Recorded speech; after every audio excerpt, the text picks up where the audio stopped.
Directional strategies, सबसे पहले इसकी बात करते हैं फ्रेंड्स। सो सिंपल तरीके से आप इसको ले सकते हो। ट्रेंडिंग मार्केट में ये डायरेक्शनल स्ट्रेटेजीज काम करती है। इन्हें हम कहते हैं डायरेक्शनल स्ट्रेटेजीज, जिसमें लॉन्ग कॉल मतलब कि बुलिश व्यू।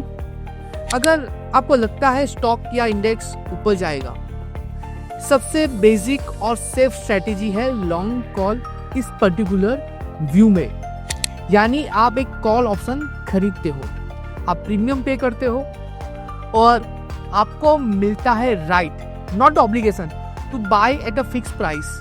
अगर ये एक्सरसाइज करो तो लिमिटेड लॉस के साथ, जो लॉस सिर्फ और सिर्फ आपके प्रीमियम का ही है, और प्रॉफिट अनलिमिटेड, जब तक प्राइस ऊपर जाता रहे तब तक।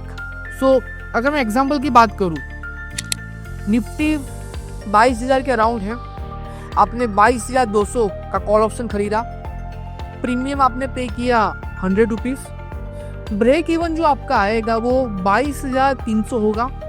अगर निफ्टी 22,500 पे जाती है तो आपका वहां पे जो प्रॉफिट होना है फ्रेंड्स, वो 200 पॉइंट का हो सकता है।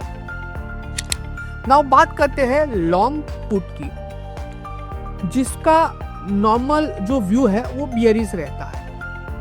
अगर आपको लगता है मार्केट या स्टॉक नीचे जाएगा, तो उस तरीके में, उस व्यू में आप लॉन्ग पुट लेके जा सकते हो। लॉजिक सेम रहेगा, प्रीमियम पे करो, अगर प्राइस नीचे जाता है तो प्रॉफिट। एग्जाम्पल, आपने निफ्टी जो अभी चल रही है 22,000, उसका 21,800 का पुट आपने 90 पे खरीदा, ब्रेक इवन जो है वो 21,710। अगर निफ्टी 21,500 चली गई तो वहां पे आपको एक स्ट्रॉन्ग प्रॉफिट हो सकता है। नाउ बात करते हैं ब्रेकआउट ट्रेडिंग की।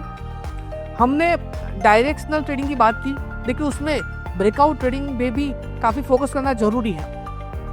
सिंपल आइडिया ये है कि ब्रेकआउट ट्रेडिंग एक proper trading and simple method है। प्राइस किसी सपोर्ट या रेजिस्टेंस जोन को तोड़ता है वॉल्यूम के साथ, तो हम ट्रेड लेते हैं विद डायरेक्शन। एग्जाम्पल की बात करें तो स्टॉक कंसोलिडेट हो रहा है बिटवीन 980 टू 1000 के बीच में, ब्रेकआउट 1000 के ऊपर होता, वो भी वॉल्यूम के साथ, तो वहाँ पे हमें बुलिश कंफर्मेशन मिल सकता है। एंड यहाँ पे कॉल ऑप्शन लेके चला जा सकता है। आप फ्यूचर भी ले सकते हो अगर कॉन्फिडेंस ज़्यादा है तो।